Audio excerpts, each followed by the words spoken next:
Welcome, everyone. I'm Taylor Reevely, the president of William & Mary, and to our utter delight, we have not had that most fearsome event, a LOSA, a loss of speaker accident. That is the sort of thing that chills the very blood, but we have been saved.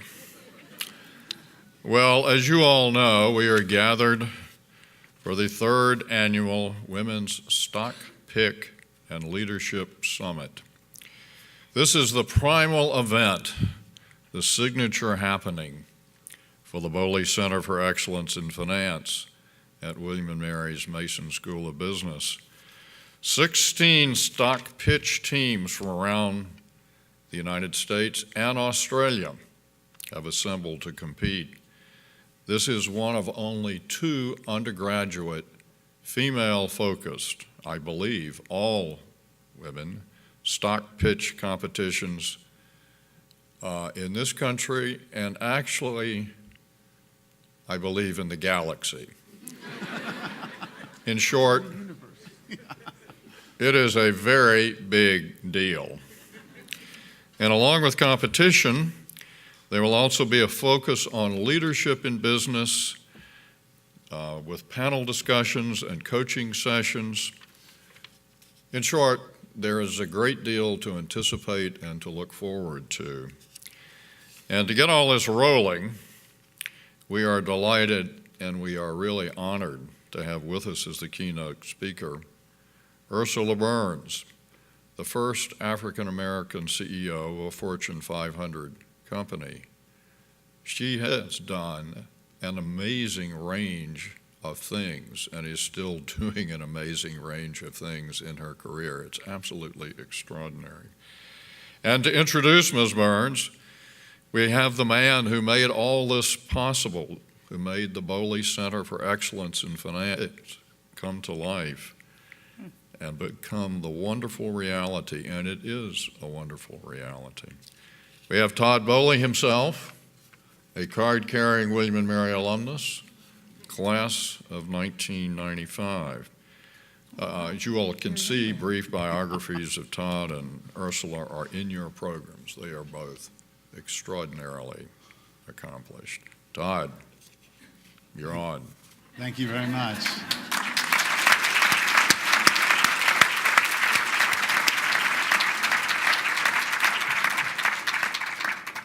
Well, first off, I want to thank Ursula very much. I think for the opportunity to have her here speak at this event is extremely exciting to myself and my wife Katie and our 3 boys, and we're thrilled that she's able to join us. I think when you look at the people out there and you think about what it is that Ursula's actually done, I mean, she started, born in Manhattan, went to what is now today part of NYU, got a mechanical engineering degree, went to Columbia, started at Xerox in 1980, became the CEO of Xerox in 2009, as Taylor referenced, ultimately built Xerox and acquired Affiliated Computer Services for approximately $6.5 billion.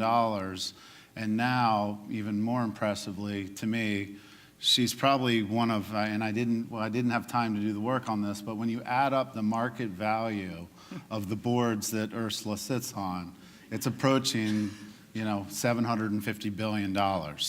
So that perspective, wow, I think didn't know it was that. That's actually, yeah. I'm not getting paid now. Bad. So, it gives me goosebumps. So anyway, I'd love to kick it off. I think what we have today for you is about 30 minutes where we're just going to chat, and then we'll save about 15 minutes for some questions, because I'm sure there's a bunch that the audience wants to know that I won't cover. But to kick it off, what I'd love to do is just to get a little perspective from Ursula on what it's like to sit on these 5 boards with everything that's going on, the Me Too environment and the world as we see it, and to have such a diverse portfolio of interest from ExxonMobil on one hand to Uber on the other. Yeah, it's quite a portfolio. So I'd love to just kick it off with you and get some perspective on the seat that you have and the audiences that you hear. So first of all, it was a little bit of a journey getting here, but I never wavered. There were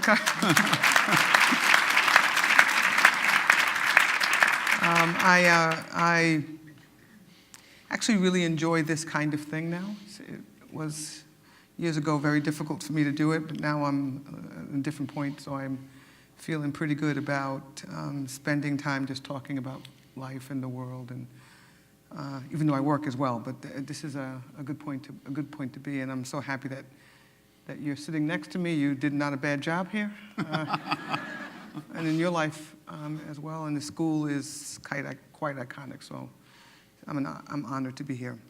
I actually have an interesting perch right about now. I'm sitting on some of the, I was going to say craziest, but some of the most different mix of boards. I got there by working. You know, the way that you get to the point where someone would actually be on the board of ExxonMobil or American Express or whatever, or Uber, is that you build up a set of experiences that are, when you put them all together, are valuable to an enterprise. What you see on a company, one of the things I love about the breadth of boards that I'm on is that you see how success can be delivered in very different ways around the same end goal, right? To make money, to make it in the right way, to improve the world, et cetera. And it's just amazing how a company like ExxonMobil that runs like a military operation, I mean, from walking in the door, from getting in the car in the airport to getting out and going on the plane back home, there is nothing left to chance in this company. To go into a place like Uber where everything's left to chance. And why it would be Do you get Uber X from the airport? Or? Yeah, actually, but you get no benefits from it, because one of the best things about Uber is that it is so decentralized that nobody knows. That's one of the good things and bad things. Nobody knows what everybody else is doing. But one of the good thing about all of these companies is that you see that there are some constants in good governance. There's some constants in good business, that no matter what the type of business you do, no matter whether or not you're for profit or not for profit, no matter you're big or small, et cetera, that there's some things that you can't avoid.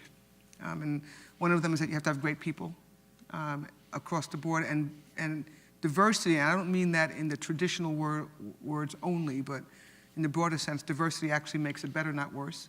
And people always ask me this question, can you prove it? I can't, but I've lived it for 40 years. Can I prove it mathematically? I don't know. I've lived it for a long time, and I sit on many, many different organizations, and it's very clear that when you have difference in the room, it makes the room more vibrant, significantly more creative, stronger from the center. That's one of the most amazing and positive things about my experiences. But you can also see that there are certain constants in bad things, right? And how to not lead well, how to not govern well, how to not be an organization that you can be proud of being a part of. And those things, the good news about them is they're constant as well, right? Bad leadership is an amazing thing, and it's really easy to identify. People who actually don't think broadly about problem sets, who are not inclusive, who are not really flexible, who are, I call it the myth of the man or the myth of the woman, that they know everything and they can kind of leave a lot of other things aside. I think we have some examples of that kind of leadership today. Unfortunately, that's very prominent. We have to be careful about when that happens, either in a company or in the government. And so I learned a lot. It's really cool to be on them. I'm on the board of ExxonMobil, as you said, Uber.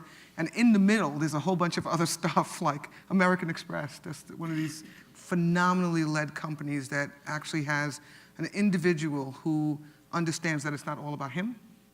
And therefore, he has this amazingly great company that he's been able to be a part of. He just stepped down after 15 years, one of the longest sitting CEOs ever. So, and now I'm the chairman of the board of a company that's outside of the United States. It's in Amsterdam, so Right. pretty cool. Yeah.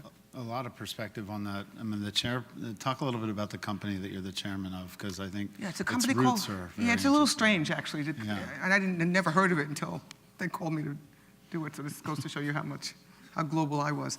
It's a telecommunications company, and it services Russia, all of the Eurasian countries, Pakistan, Algeria, Bangladesh, and Laos. Some of these countries I've never been to. Kazakhstan, I am actually going. The Ukraine, I'm going soon. And one of the reasons why they called me was because I actually have learned throughout this time how to understand what good governance looks like. And people think of it as like a set of math rules or laws. It's not that. It's so much about governance is the software and the soft side of an organization. And you can have an audit committee and a comp committee and all of the rules, but if you don't have the integration well and all of the software side working together, it doesn't work well. And this company had a series of problems that made it basically risk its existence. So they brought me in to see if I could kind of put it back together. And do you feel like you're risking a lot when you're in that seat? I think that, it's interesting you said that because I was thinking about it. We're in the middle of something. I was thinking about how much I have built up in reputation and just experience. And what's the downside of going to something that's pretty rough? What's the downside of something like Uber? What's the downside of something like Vion? And I think that there is very little personal downside. I think because I'm not really that much in love with what other people think about me. I'm significantly more impressed about a small group of people who think right about me and about how I think about myself. So, not really. I think that there's some mess ahead in all of these companies, all of them, even the best. But the reason why we're there as board members is to make sure that when we get into trouble, which we will, all of them, that we have a path to get out and do it in the right way. So failure is not something that makes you nervous? The only part of failure that I get nervous about is if it's failure with my kids. That's with them, not by them. Right? And, because you wonder. I have, everything kind of gets focused around people and things that you love. The older you get, it's too bad that, but when the youngsters in the room don't understand that today, because by the time you get to a little bit older, you realize all the rest of it is absolutely dressing. Right? It really is so amazing. So I know it now. So my big thing, my big focus, which is hard to do when your son is 28, 29, and your daughter's 25, and they're wondering why you call them every day. Right? I got this, Mom, kind of a thing. But there's so much energy that I put into making sure that they are still at this point, at this age in their lives, that they're pretty okay. So.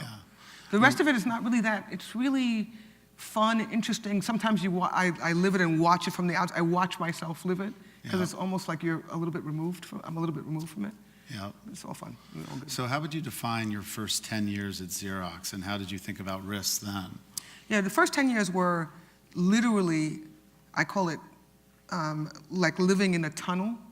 I'm an engineer, so I would walk in, go to my lab, work with my technician, great guy named Dick Schick, walk out and go home. And it lasted for the first 4 years. I didn't have a clue what's a company. It's a job. It's kind of your place you go. There was a CEO, and at that point in time, I actually didn't even know who he was, and didn't even really understand the structure. So the first 10 years was all about perfecting my craft. I was a mechanical engineer, still am a mechanical engineer, and I just loved it. And all of the rest of the stuff outside, how to profit and loss of the company, I didn't even know about earnings releases. They had them, but I didn't, who cares? I didn't follow them. Then that changed, by the way. That was the first 4 years. Then all I could think about was the earnings release. So the first 4 years was all about me kind of sucking in stuff from the company. Solving problems, learning about the technology that we had, learning about the customer set that we had, so it was pretty cool.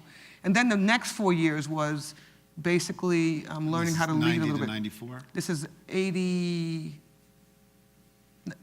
to 86. 82 to 86, okay. Right, so I started working at Xerox in 80 as a summer intern. Yep. And I was a junior to senior in high school. Got it. In college. And then I went to graduate school. And then I was hired as a full-time person in 82, but we count all of the 80, the previous time is full. It's really good. You get 2-year jump on everything, which makes a difference when you get older, as you know. So the first, from 82 to 92, it was all about just, here's a problem, Ursula, so do something. And it was a lab. I was working on solving a technical problem, which we took 4 years, but we ended up solving it. And just the perseverance and the organization and just the documentation to make sure that you just learn a lot. Yeah. You learn a lot about how And it what takes were your some hours effort. like then? How did you? Hours. We didn't do hours. Yeah. You know, we were. It's interesting. We didn't do hours. Whatever it took. So all night long you'd all be night there long we would do it sometimes. if you were on the cusp of something. I met my husband this way because he was a research physicist at Xerox and he had his own lab. I had my little lab. He had a big lab, and he would be at work all night if that's what it took. We weren't dating at that point. We started dating later. So when I was there all night, he was there all night. We were not in the same place all night. So that was pretty cool. He had the big room. Yeah, he had the big room. But so for the first, it was all about proving myself, but not knowing I was doing that. Right? So do something. It was all about learning. They said do something. I would say okay, fine. Try something. I would say oh, okay, fine. Go somewhere, which was a big deal. Go to Japan and go to Brazil, the very southern part of Brazil and the northern part of Brazil. And I'd go to Mexico and I'd go. So it was all about learning and I was having a ball because I was being sent to all these places. I grew up in Manhattan and the first time I was on an airplane was probably when I was 18 years old, 19 years old, and then I'm now flying all over the world. And then you realize that you're in a place that you could spend a lot more time with. Because when I joined the company, I actually thought that I would, first of all, I thought it was closer to Manhattan than it was, right? They told me, they kind of misled me a little bit but you know, That was a good first experience yeah, too, but right? I'm a master's student and they said it's in Rochester, New York. They said it was in upstate New York, and I thought it was right by Bear Mountain. Because that was as far upstate as I had been, if you think about it. And then I realized that it was, when I got on the plane, that it was an hour to fly. And that's a long way to go. I mean, if you're flying, then Bear Mountain would probably have taken 15 minutes. So I realized I was kind of messed up by that time. But so the first 10 years, all about coming in, bringing stuff in, learning about the company, not even thinking about it as learning, just kind of earning a good living, not paying a lot of attention to all the stuff that's happening around you in the company. But people are watching. Yeah. People are watching. And I'm going to get to something in a minute. People are watching, and I was unaware of it, but it was really important that I didn't know, because then it was just about me doing what I would naturally do. Yeah. And me speaking the way I would naturally speak, dressing the way I would naturally dress. So there was not a lot of guidance about, well, you should kind of fit in. Yeah. There was none of that. And it was very useful, Yeah. very useful for me. And then the next 10 years was really just a fundamental transformation about me personally and my confidence. I was always confident. Yeah. But I was never confident about I was always confident about what I could accomplish by myself, but I had never practiced confidence. Yeah. But what I could do with other people and you know how you can impact a group or a team, it wasn't important. And in 1990, you had a conversation internally, as I understand it. Yeah. And that kind of sparked a whole nother direction. Well, there were two conversations that were really interesting in my career. The first one was in probably 88 or 89, and then the second one was in 90. And both of them were around a position that the company was taking on an issue, or the point of view an individual in the company was expressing around an issue. Both of them were around either, it was called affirmative action at one point and then diversity at the other. We had made that transition from the same thing, but you know, we made it sound better when you Right. think about it as diversity. And it was an interesting time when we were hiring. Xerox had always been at the forefront of hiring different people. So my husband is 20 years older than I am. He joined in 1958. It was the year I was born, which was interesting. He joined the company in 58 as one of the first black scientists in the company. And this was when people weren't hiring black scientists in a company like Xerox. So we had a really good track record of bringing different people in. So the company was kind of okay with bringing in a lot. And this was a time when we realized yet again, in the nation that we probably needed to do more than we were doing. Yeah. So they were hiring a whole bunch of people. At the same time, we were firing a whole bunch of people. So we had laid off a whole bunch of people, and this was before we had smooth transitions. We just let a whole bunch of people go, and then you bring a whole different set of them in a couple of years later. And I was one of those people that, a couple of years earlier that I had come in, and I was in a meeting for the Quality of Work-Life Councils. This was, if you worked in companies, you remember when we tried to get everybody to Big word, big names. Work together, kumbaya, we were all together. Yeah. It's interesting, that was interesting. And anyway, it was a discussion about why we hire, why was the company hiring these women and these black people? Literally, that was the question.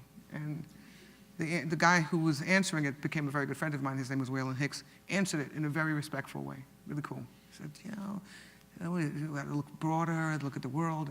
And the next question was from me. And I said, and it was the question of why the hell did you answer this jerk's question? As was almost in those words. I said, because you gave credence to the question and so on and so forth. And afterwards, this person called me. My husband, who was my husband then, said, do you know who this guy is? I said, I have no clue. He said, well, he's the number 2 person in the company. And I said, oh, interesting. He said, well, the worst that could possibly happen is you have to look for another job. It's not that bad.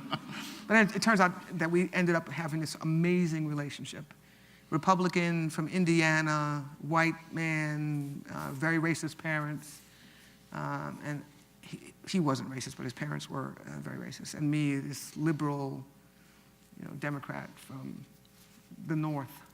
Yeah. And we became unbelievably good friends. He was number 2 in the company. I was way down, and he and I gelled. And then a couple of years later, same thing. In '90. But when he first talked to you about joining his world, you thought that was a demotion of sorts. Yes, that's the second guy, right? So I went to work for Waylon, and then I met, and I was Waylon's assistant, and it was kind of a different kind of assistant. I was an engineer, and he was in marketing, and I just helped him. And then I got called by the chairman and the CEO of the company, who was Paul Allaire, who I met, but didn't particularly like very much. Not because he was unlikable, but he was very shy, and he seemed like he was pretty closed off. And he called me one day and said that I should come meet him the next morning. And I called Waylon and said, what's going on here? He said, no, I don't know, just go meet him. So I went to meet him, and he asked me if I would be his executive assistant.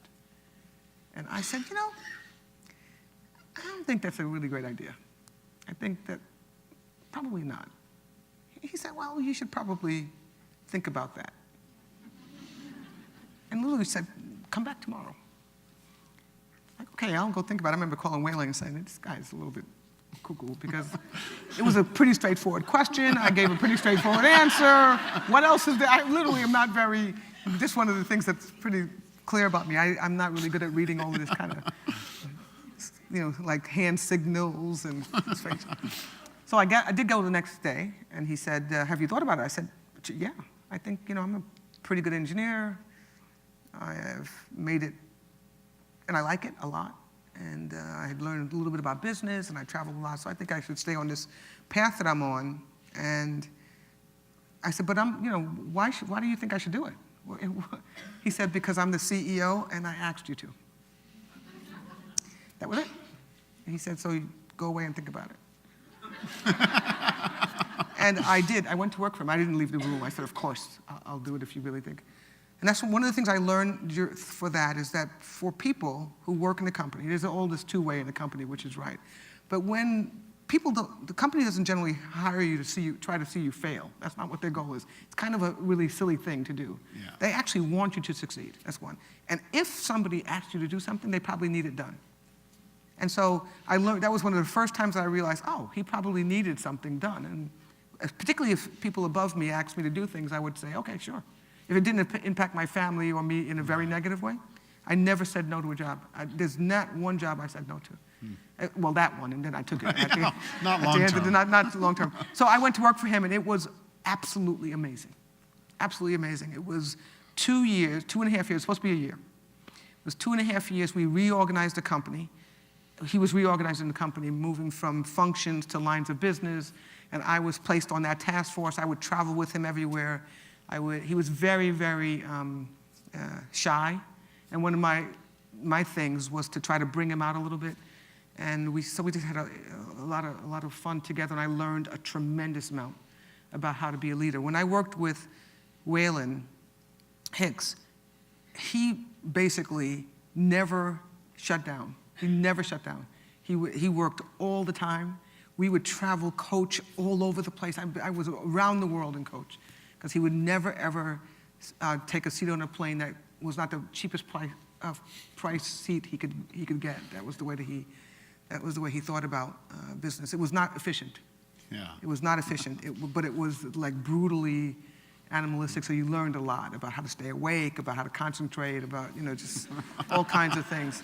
And I never saw, or I heard about his family, but I never saw him actually make a decision that said, I'm not going to do that because my X, Y, or Z needs help. Paul was exactly the opposite. He loved the ballet. He would leave on Wednesday nights at 3 o'clock and go into the city and go to the ballet with his wife. And he was just very, very different, very balanced, extremely effective, both of them, but in very different ways. And so when I was working for Waylon, I remember thinking, this is as far as I don't want to be in, why would I hang out where these guys are hanging out? Why would you want to aspire to do this? Yeah. Right? And then when I was working for Paul, I said, I see. And it was the first time that I said, yeah, I could go for further. Not anywhere near CEO. I was way before I even kind of really knew what they did. Another thing I used to say all the time to Waylon, we would travel around and we'd do these reviews to Paul, and I would say to him after the meeting, he said, well, what do you think about that guy? I said, I could do that job better than he could for half the price. I would say this all the time to him. And he would say to, not every time, but a lot of the time, and he would say to me, you don't have, he'd say, you couldn't do it because you haven't earned the respect of the organization yet. And that was all of this is learning about, I'm sharp technically, I'm really good on my feet, I can think very quickly, I can endure a lot, I can do a lot of work, but all that stuff is all about me. I can. Right. But everybody else sits there and goes, who is this person and why should they lead me? That's something you have to learn to do. So what do you think makes a great leader? I was, my 2-hour prop plane flight here, besides praying that I would make it down in one piece, I was thinking about this leadership thing. Right? One of the things that I think is very important is that you have to be yourself. And yourself has to be good. I don't mean good technically, but a good person. Because one of the most important things about leading people, particularly people who have disparate backgrounds, disparate reasons for being in the place. Some people just want to make money, some people want to be great scientists, some people just want to get the hell out of the door as soon as the thing is over. One of the things is that you have to get them together. And people follow people. They don't follow ideas or theories, etc. So you have to show that you are interested in them and their futures in their life. So this idea about being kind of authentic and hopefully that reality is a good one. You can't make it up for very long. And I have just a phenomenal mother. I had a phenomenal mother who just made it very clear that I'm here because there's a whole bunch of people who did stuff for me, and that my responsibility, and because God wanted me to be here.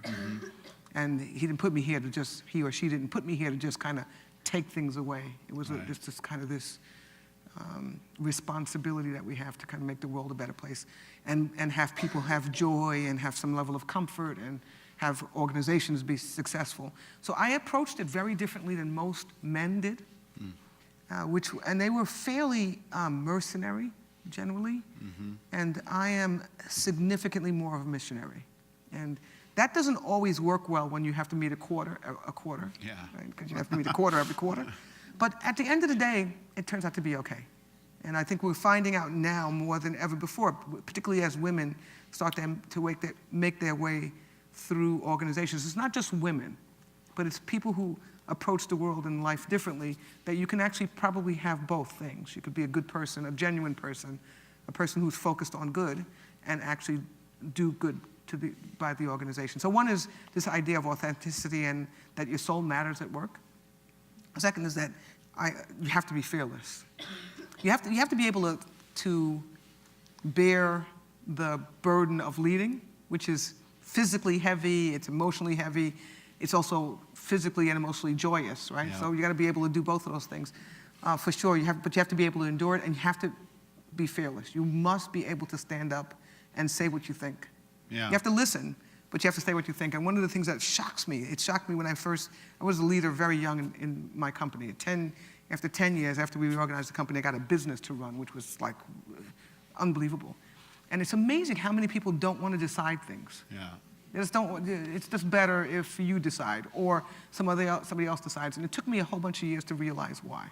Because if it goes wrong, you did it. Yep. And it's really better for some to just step back and just let somebody else coast. Coast in that way. They do Yeah. their thing, they work really hard, they build their, but it's really hard to step up and say, yes, I'm going to do it. And when it goes well, everybody runs to the front. When it goes poorly, the guy who thought of it is the guy who has to stand in the front because everybody else is running to the back. Second thing is fearlessness. And then the third thing is you have to be really, really good at something. This is another thing that students have to learn today, young people have to learn today, because they're skipping over that part. I love this. They come into my office and they say, I'd like to be you. I say, this is really good. So what do you bring to the party? I said, I'm a generalist. I can do everything. I said, really? So I was a really good engineer. So when I walked into a meeting of any type, if there was a point in that meeting, if it was a business meeting, that I could rest my brain. When I first became president of the company, I had to deal with pensions. Totally, it's like a foreign language, right? So you have to be on top, you have to really concentrate. When they start talking about manufacturing and engineering, you can actually sit back and look at the room and kind of coast a little bit. And it's really important that you kind of perfect something that's your coasting space. That also is your proud space, that you're not always the one who's kind of taking away information, that you can actually throw it in. Yeah. So you got to be really good at something. Do you think risk-taking is being developed in universities for students and millennials? Or how do you Just think? the opposite. Yeah. It's the opposite. And you know, I talk about this as well. This is another one. So we go through these phases. So when I was growing up, when I wasn't getting ready to go to school, engineering was the thing. I happened to stumble into it. I had no idea what the heck I was doing, didn't know what an engineer did, happened to be good at math, so I went to engineering. So I happened to stumble into it. Then, if you remember, coding, not coding, but computer science became the thing. Yeah. Everybody ran towards computer science. By the way, it's a good thing to run towards computer science. Now it's AI and big data, and like. And by the way, none of those things are bad. Yeah. It's just that there's so much more to the world than any of these fads we get into, and we kind of crowd out broad learning when we get into these crazy fads. Yeah. It's really amazing. So the schools today, people are pushing out classes like English. You know, the thing that in colleges. Yeah. You can get. I'm on the board of MIT. You can get through MIT. Not a lot of kids do this without ever taking a class outside of an engineering or science class.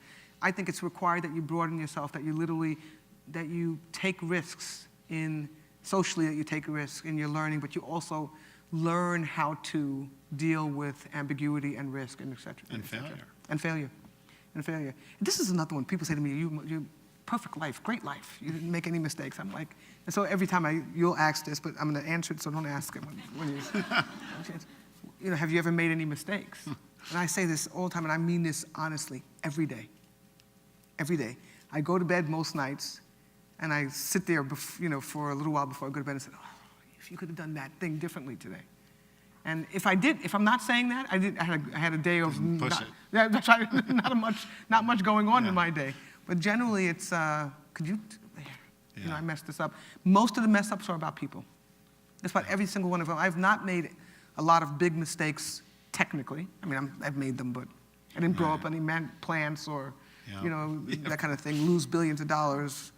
I didn't. Yeah, at least yet, I haven't done that. But I made lots of mistakes on people.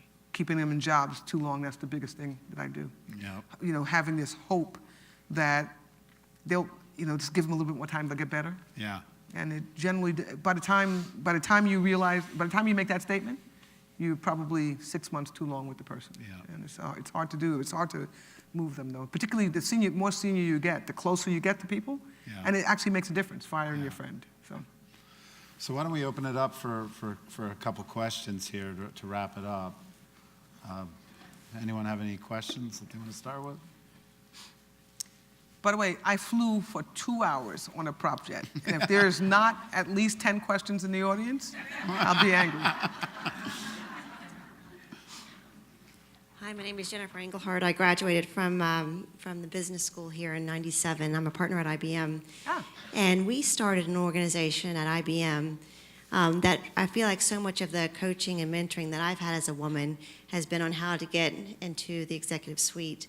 But there's been much less focus. In fact, when I started my career, it was almost taboo to talk about what it means to be a wife, a mother, and to balance, all the things that we have to do in addition, to trying to get to the next level at work. So I'm curious to hear, what do you see as it relates to women's leadership, the personal side? How are we helping women?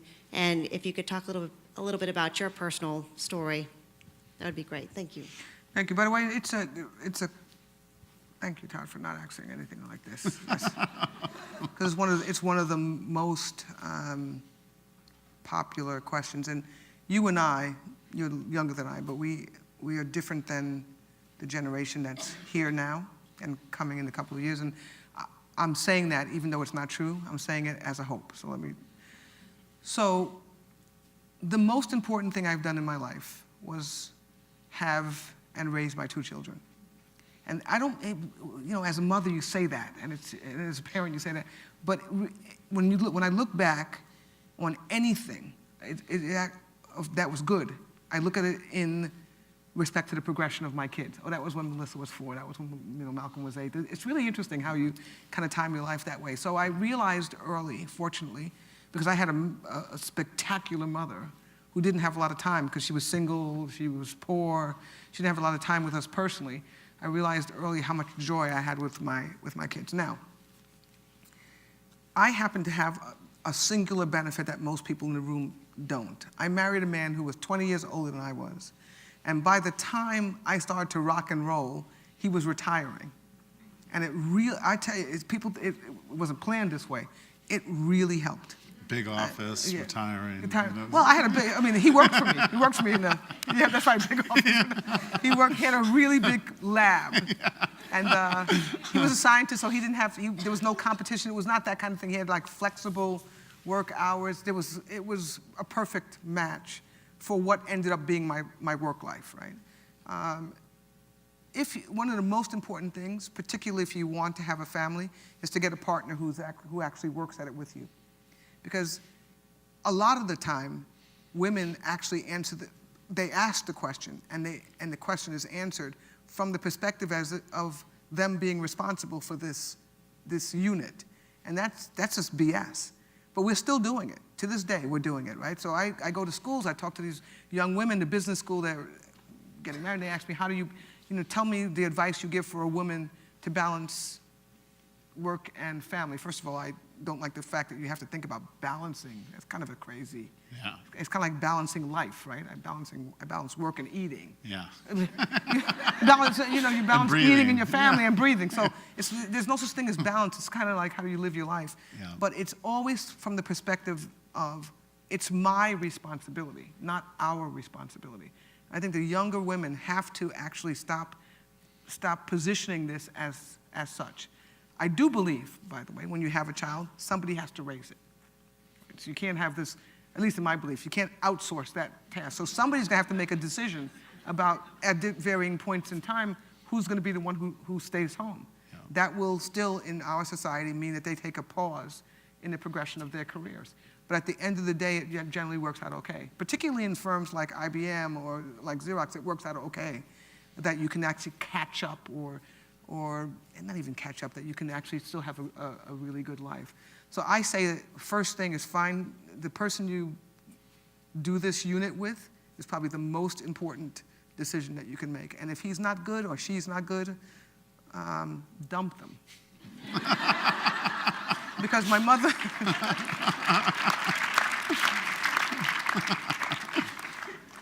please try to work on it before you dump them. You know?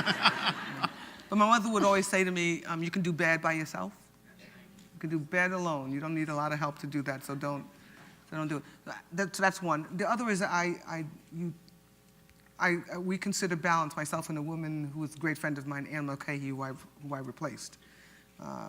The first and only woman-to-woman transition for CEOs. We used to have this thing back and forth about, we changed the rules every time we started to fail the game with the other rules. So we would always try to balance in a day. You know, it was, terrible, I missed everything. I missed the volleyball game, which I wouldn't have gone to even if I had the time, but because I'm not interested in that stuff, and the kids don't need me to watch them play volleyball. But I would have, whatever. There's all these things that the world taught us that we should be doing, right? Yeah. We should be going to every sporting event of our child. Yeah. What? I mean, why is that an important thing that people actually believe? If you want to do it, fine. But if you don't want to do it, you shouldn't be pressured to do all these things. So anyway, Ann would say to me, how's it going? I said, I had an F day today. And she said to me, Ursula, you're measuring in too short a cycle. So we came to the conclusion that what you have to do from a balance perspective is balance over your lifetime. And by the way, it started out as a funny thing to say, but it's really true. The older you get, you realize that there's give and take in everything, particularly in your life, particularly when it comes with to your kids. And so it's okay if you sometimes fail, if you have F days, just as long as you have a couple of A days to balance them out. And over life, you'll probably be average at best. But that's okay, because that's all that a good, strong set of children need, is an average set of parents. And I particularly have to, by the way, that's for sure. Right? That's for sure. So I actually think about it very broadly today. I think about it, it's disrupting my thinking a lot about how do we do this now. Because I think women are getting closer to the point where they can actually demand more equality, really demand it. And then the next question is, when you get it, what happens to the family unit? How do we, and that's I think the phase that we're going into, trying to build structures and societies and infrastructures around having children who are cared for, who you can imprint on, while you do other things as well. And so we have to kind of figure that out, because I think we're getting closer than ever before. Go ahead. You can just pass it on down, yes. Hi, my name is Nora. I'm a student at William & Mary, and I was really curious, what was something that surprised you, either from what you've seen or within yourself, within your first few days or even week as being CEO? The thing that surprised me was how, there were a couple of things. One is how quickly all of my friends changed. Inside and outside of work, by the way. So it is amazing how smart, beautiful, flawless I became when I became the CEO. I'm serious. It's just amazing. And fortunately for me, I came from such a different place that you realize, come on now. I mean, literally yesterday, I was just Ursula. And one of my mother's favorite statements to me when I was growing up was, where you are is not who you are. And don't forget that when you're rich and famous. Which was really interesting. And I remember my mother had nothing, didn't know rich and fame. My mother was single mother, 3 kids, very poor, very smart. But I mean, she spent all of her time washing, cleaning, service, and take care of kids just to feed us, right? That's what she did. And her statements were amazing. Where you are is not who you are. And don't forget it when you're rich and famous. And here I am now, then, so rich and famous. And it was amazing that she said it. Because from that day, when I became this person that everybody thought was just amazing, I realized BS. I'm the same person I was yesterday. And that's, by the way, I was okay yesterday and I'm okay today. And all of the other stuff that goes around, I sometimes get myself trapped into the trappings. And I get smacked out of it. My mother died a long time ago. I get smacked out of it most nights in the middle of a dream when I'm getting to be an asshole about it. Somebody comes back and says, wait a minute, come back. So that was one. One is that how much position makes people think you are better or worse than you are, right? And that's an important thing to remember, that for me it had no difference. It is no different. There is no difference. It makes life a little bit easier, maybe, It doesn't make you a better or worse person if you have that position. That was one. The second thing that was surprising to me is just how amazingly staunch and strong racism is and sexism. The same thing. So here I am, the CEO of a company. You know who I am, and people will still say colored girl or just do things. And it took me a long time to realize that ignorance exists everywhere.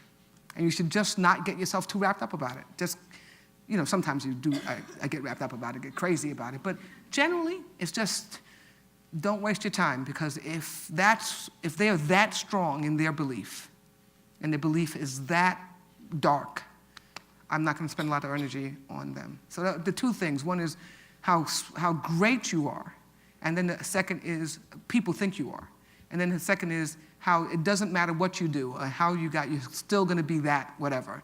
That, so both, it's interesting. The third thing I realized, and I'm going to definitely move on, is that money is not anywhere near as important as you think. By the way, poverty sucks, so you don't want to do that, right? I mean, really, I don't want to, so people say, well, I'm not saying that if you can't afford to eat, then you shouldn't worry about money. That's not what I'm saying. I'm saying that there is a point that comes earlier than you could possibly imagine, probably 10 years out of college, when you're going to have more than enough money to live a really good life. And you should be careful that you're not making decisions to take away from your good life to get more money. And that happens a lot. It happens, by the way, when you get a lot of money, you start to get into this game of getting more money, even though you can't spend all the money that you have. So it's a really, what does it call it? It's a perversion that you have to watch out for. And so, particularly the younger people, figure out where you want to go from a life perspective and a lifestyle perspective, and it's generally not having a fast car and a plane. It's what do you want? What joy are you going to have when you look forward? You're going to make sure that you define that pretty clearly, adjust it as you go through life, and don't make a whole lot of trade-offs, particularly not towards money, against those things. Make most of your trade-offs towards those things. And if you could do that, and if you could live your life that way, you'll probably make a lot more money than you could possibly imagine, because you're doing things that you really enjoy and you find joy in, and you feel good about it at the end of the day. So, hi. Where are you? Hi, okay. My name is Joanne. I'm currently a student here in William & Mary. So thank you for coming down here and give us this amazing talk. It's Thank really you. inspiring. Is this down? It is down. Yeah, I guess it is Yeah, down. pretty down from New York. So my question would be, I found your experience transition from engineer to at this leadership position very amazing, because me myself am a computer science and business double major. So when you talk about you want the college student nowadays to know how to deal with ambiguity, I just found it really relatable, because for me, I find I'm really good at finishing the task the professor given me, how to write the codes for the project. But when I go to business school, where I learn I need to have a business perspective, knowing how to find out the task you're facing now, or even predict for the future task, I found it very hard for me to have that kind of perspective. Mm-hmm. So I want to know, how did you just finance your transition from turning from an engineer in your first 10 years doing the task to now, being such an amazing role model to many of the young women here, and just jump out of the task checking list, but to actually, doing something to influence the world. And yes, so let me jump in. So that in the beginning first of all, not everybody makes it. Not because they're not smart, because they don't want to. My husband, great guy, really smart, 84 patents. If you told him that he would go in an office and manage a company, he would think you were just totally crazy. I mean, it's not something that's valuable to him. It's not something that he likes. That's not something that he's interested in. So, first of all, you got to be interested in it. You have to be exposed to it a little bit, and then interested in pursuing it. And back to a little bit to the answer to the previous question. If you're interested and like it, then your curiosity will keep you going. There are parts of broad leadership corporate governance kind of leadership or leading a big task that are not for everyone.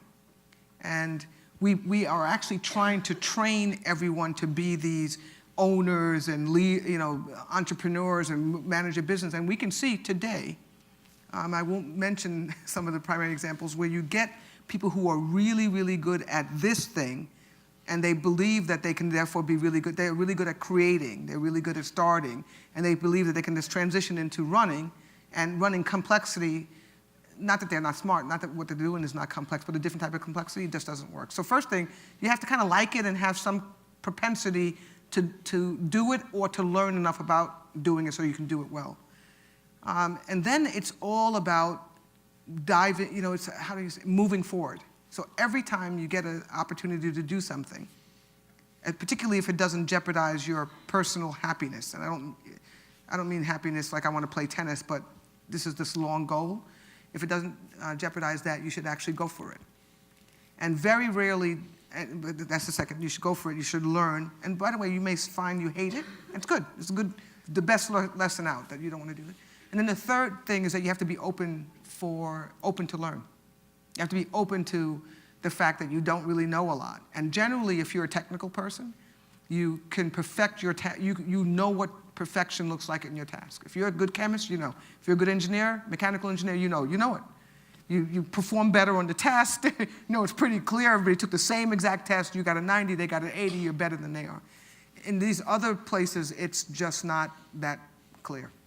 So dealing with ambiguity is really, particularly ambiguity of measuring, is really, really important. So, and learning and just liking it.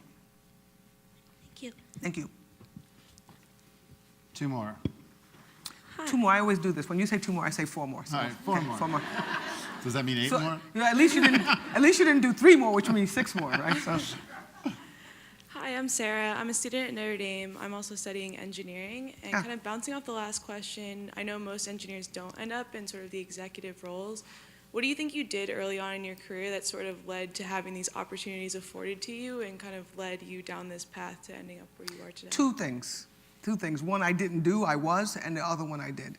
One, and this is interesting, I actually, the advantage I had early in my career, very early, was that I was black and female.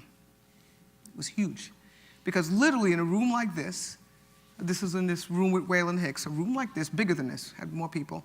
If I raised my hand, they were obliged to pick me because there was nobody else who looked like me. I'm serious, it was huge. This was so amazing to me that people would notice who I was. And if I said something, they would actually notice that I said it, even if it was the most stupid thing in the world, right? Because there's not a lot of people who look like me, and they said the black girl talked up. That's what they would say back then. Now they wouldn't say it that way, but black girl, who's that black girl in the audience? So it was an advantage, but it would have been a disadvantage if I was stupid, right? And if I didn't have something to say, right? Yeah. So this idea that I was different and I had a point of view. And then I tell you what I always had, my mother would say, wrong, even wrong and strong. So even when I was wrong, I had a point of view, and you had to fight me to kind of, to debate me to actually get to change my mind. And I was not afraid to speak up. Fortunately, I was not uninformed about a lot of things. I mean, there were certain things I had no idea about. I would talk about those too, but I would get pushed down on those. But when it came to what I did in my job and what it would take to succeed, the opinion about how we were running an organization, I had very little hesitation about giving my point of view. So one is that I was noticed, and the second was that I spoke up. And people always ask me, women ask me, how do you deal with being the only? I said, I loved being the only. By the way, I didn't stay the only in the world, and I went home to not being the only. I lived in a place where I hung out with people who looked like me, and I did it purposely, and who I was very comfortable with. So I was in a place where I was very different during the day, and I would go hang out with my girlfriends and at night, and it was pretty cool. And I think that today women particularly have to use this to your advantage. Now there are a few more of you, but you're still, unless it's a place like this, right, where you actually assemble by cause all of you to come, go to most businesses, even Xerox, which is pretty good at this, there'll be 70% men in the room and 30% women.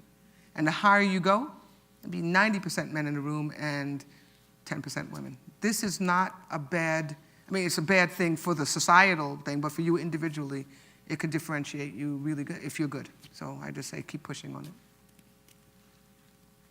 Okay, so that was, we got We got a couple more. a couple more. Okay, good. Just keep counting. Hi, I'm good only evening. here for your time. I mean, we can go all night. Thank you so much for being here. I'm Where are you? Clarissa Okay. Butler, first year MBA at William & Mary.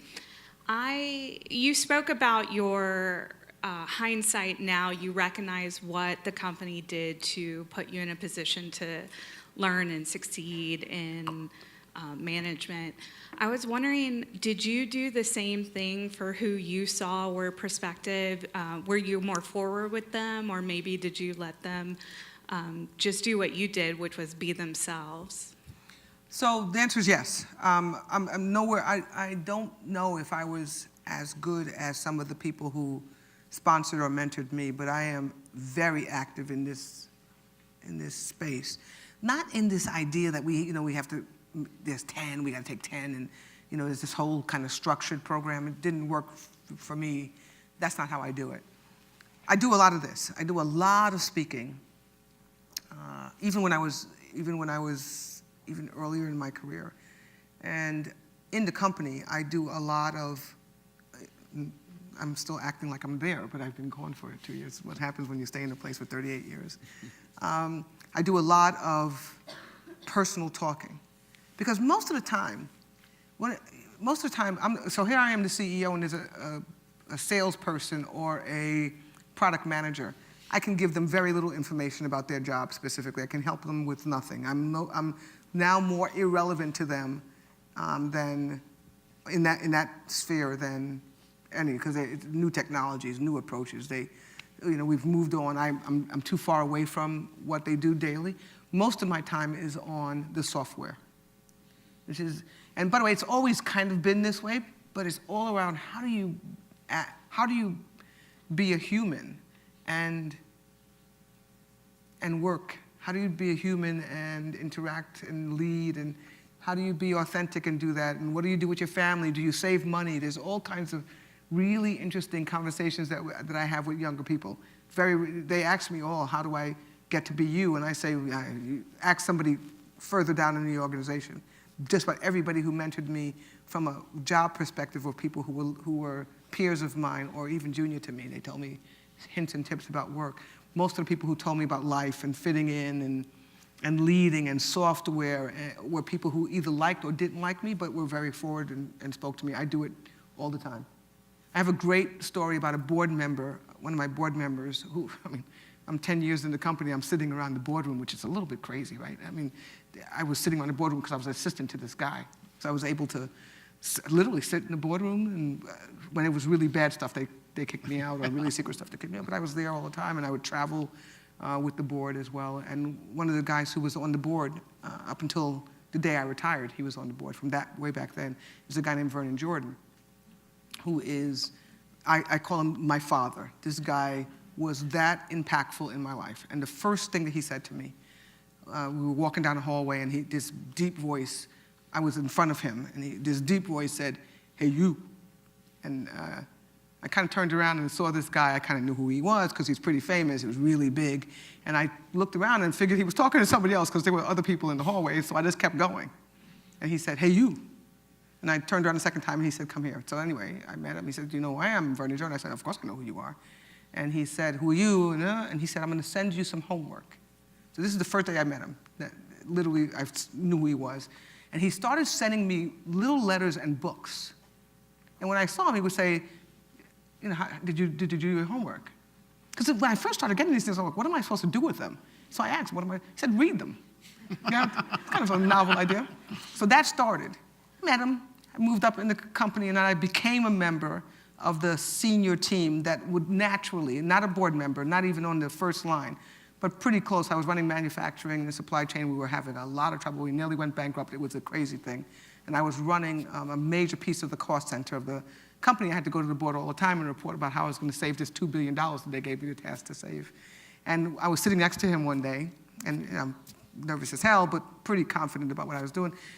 We got up to break, And he said to me, he said, never wear that outfit again. Do you know how important that was? It was as important as read this book, because it was a personal statement. It was a personal statement. He made a judgment, a big one, a big leap, right, that I wasn't going to punch him out for saying it or report him. Right now, somebody would probably report him for something. But he actually said it doesn't fit this room. Maybe one day it will, but right now it doesn't. So just don't do it again. We became really, really good friends, because this guy taught me things that I had a choice to do. I could have done it, worn it again, but that this would help you in the short term. It was really interesting. So those are the kinds of things that I say more than anything with young people. That's a lot of, not even young, but even people who work for me. So I have some really good successes. The guy who runs the company now is one of those. White guy, white man from wherever the heck he's from, in, Illinois, Chicago. Really good guy, had all it took to do it. I was blocking him, so one of it was for me to get the hell out of the way, but also for him to kind of understand how to read the room and play the room in a positive way. And by the time it came time for me to leave, thank God he was able to read the room and play the room, so he took over for me. We have now one more. Now we're down to one more. Okay, one more. My name's Alima, and I'm from Brigham Young University. And you've kind of alluded to this, but I'm curious, how do you define success personally? Yeah, there's a line that I use, and that's whether or not I've left behind more than I took away. And still measuring, we're still counting. It's not clear that I've done that yet. But in work, I did. So I was definitely successful at Xerox, because I left behind significantly more than I took away at Xerox. And I mean that in a positive way, not like, leaving things, pound of flesh, nothing like that. But in life, I still have a ways to go. And part of the measure is going to be how my children fare in the world, right? So they've done all of the things that you can control when you're raising them, right? So boy, 4 degrees from MIT, PhD from Stanford University, says ma'am and sir, holds open the door, what the hell, helps people, got that. Daughter, 3 degrees from NYU, PhD in English. So she isn't done yet, so we've still got some time there. But, I still look at them and say, it's not quite, I know that they have to have a family and start to actually become complete people before you can really judge whether or not it's set. By the way, I think my husband and I have a damn good chance that it'll be okay. Even though it's still early days at 29 and 25, they still have a long way to go. But so those are the kinds of things I look at now. And one of the things when I can start, I'm still very young and hopefully can live, 40, 50 more years. Maybe a little long, so maybe 40 more years. You do start to look back at and try to correct things. And one of the things that I try to correct all the time is just how blessed I've been and how much money I have. It's almost criminal. So one of the things is just to literally my husband and I, just give it away. By the way, not give it away enough that we're sitting there poor. That's not it either. But literally, you start saying, wait a minute now, what happened here? How did this happen? And if it does happen, what are you doing holding it all? So there's all these things that I try to do to line up so that when I'm at the pearly gates of wherever they are, whatever the gates are that you can go up or down, I want to go up. I don't want to go down. And so I do a lot of kind of searching of your soul about whether or not you're being a good person, and whether, or not a good person, the best person that you can be. And if you can do that, it's not all about giving away money. It's not whatever it is. These little interactions. Not being a perfect person, just being a pretty balanced and good person. So that's where I am now. So I'm, this is not charity by any stretch of the imagination, because I get as much out of it as I put into it from a group like this. But if somebody says to me, so how did I come here? There was a guy, a really great friend of mine, who I didn't know very well, very long, but he and I became really good friends by serving on the audit committee of American Express. His name is Dan Ackerson. And Dan called me out of the blue. I hadn't seen Dan in years, but he's one of these guys that we were good enough friends that been through a couple of wars together. And he told me about this. And he said, the one thing I want you to do if there's a chance that you can make it, I want you to get there. And I said to him, no problem. And that, by the way, like I said, is not that much of a sacrifice, even though the 2-hour prop jet was a little bit, Not part of the bargain. yeah, it was not, exactly, it was not part of the bargain. These are the kinds of things that make it good at the end, right? That you can, I'm not anywhere near the end, I said 40 more years. But it makes it good as you go through life. You just say, okay, fine. It's a friend who needed something, and it's a great cause. I would do it without even blinking. So that's part of them. Well, one last question that I have. One of the things that I've read about you is that in that early conversation you had with Waylon was that he suggested that you think about your tone and how you communicate. And I'd love a little last thoughts on tone and how to communicate, because I agree very much that tone, you can say lots of things in lots of different ways, and if you really want someone to think about something, tone is as important as it gets. It's, in many ways, more important than what you say, unfortunately, but it's true. So what happened is that Wayland, this question I asked him, he asked the question, he was really nice. The question I asked him was, and the way that I asked it was not good. It was actually inappropriate. The question was a good question, but the way I asked it was bad. So when he called me to see me the next day, we didn't see the next day, his office called and said, so we scheduled some time. He called me in his office. He had a stand-up desk, and back when stand-up desks were not even hip, now they're all the rage, right? He said to me, we started talking, and he said to me, do you know why you're here? And I said, no. And he said, we talked a little bit about what I said, and then he said, but the reason why you're here, I want to tell you that the question was a good question, and we should think about that, how we address it. And then he said, but the real reason why you're here is how you said it. He said, you said it in such a way that nobody in the audience heard it. And he didn't either, so he had to think about it later. That's why he called me later.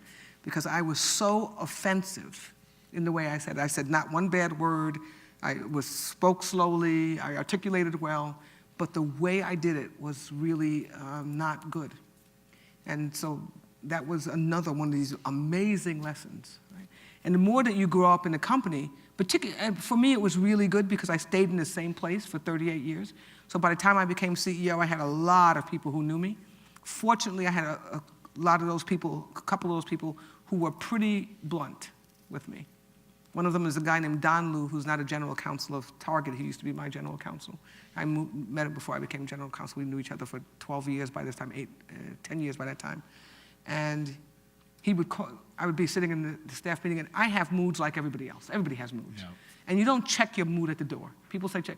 You just have to control it, right? It's just, and you have to make sure that you know when you're getting out of control. And sometimes I just didn't. And he would call, we'd be sitting in a room, and he would, it happened more than once, where he would say, let's take a break. So we'd take a break, and he would say, come over. He said, what the hell are you doing? What are you doing? This is your team. This is your team. You can't kind of attack us all because we screwed something up. You got to remember that we're human. By the way, we do it to all each other as well when you become a really good team.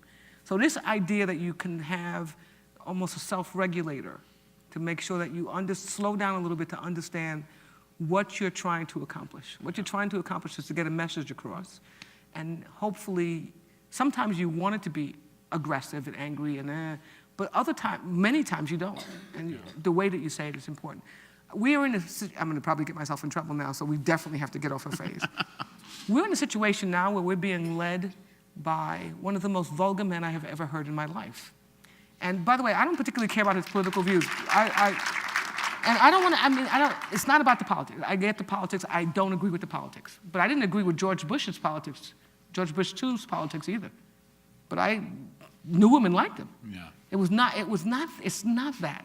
Yeah. It's that we can't allow ourselves to fall to a level that our parents would be insulted if we said it in front of them. Yeah.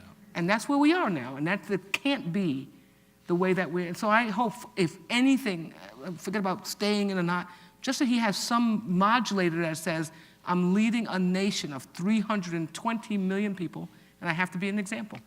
The example is that you can't call people names. You know, you just can't do these kinds of things. Yeah. Not everybody has that regulator.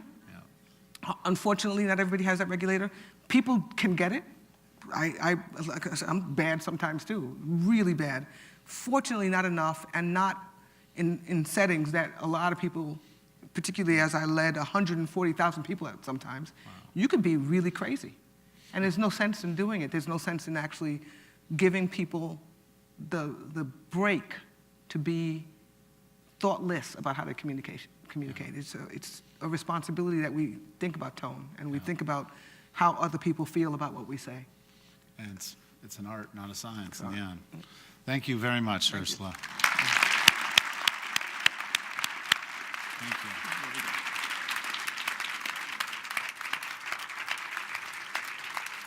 Thank you. You were really good. You can do this for a living. Right. Just a few comments at the end. Ursula, thank you so much for being with us. Thank you for not wavering when you had so many obstacles getting down here. You are, and I know you would deny this, but you are one of the most remarkable people in the universe. I already knew that before you came here because I had the opportunity to talk to Dan Ackerson about you, and as a matter of fact, he would be here today with us if he could.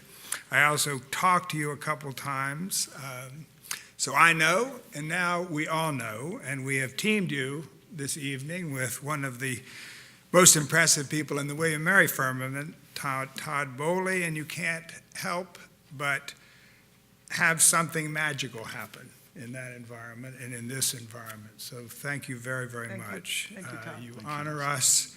You honor all of us. I know how busy you are.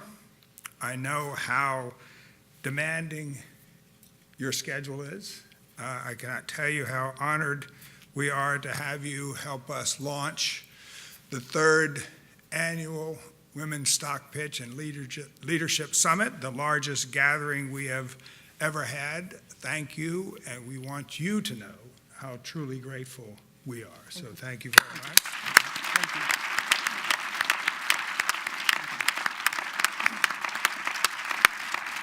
Todd, I also thank you. We also thank you. And Katie, the Women's Stock Pitch and Leadership Summit exists and is a triumph of the Bowley Center for Excellence in Finance and all that you and Katie are making possible. To everyone in the audience, thank you for being with us this evening. Raise your hand if you are a member of one of our 16 teams from across the country competing in the Women's Stock Pitch tomorrow. Raise your hand. Please stand. It's hard to see your hands. Please stand if you're in the competition.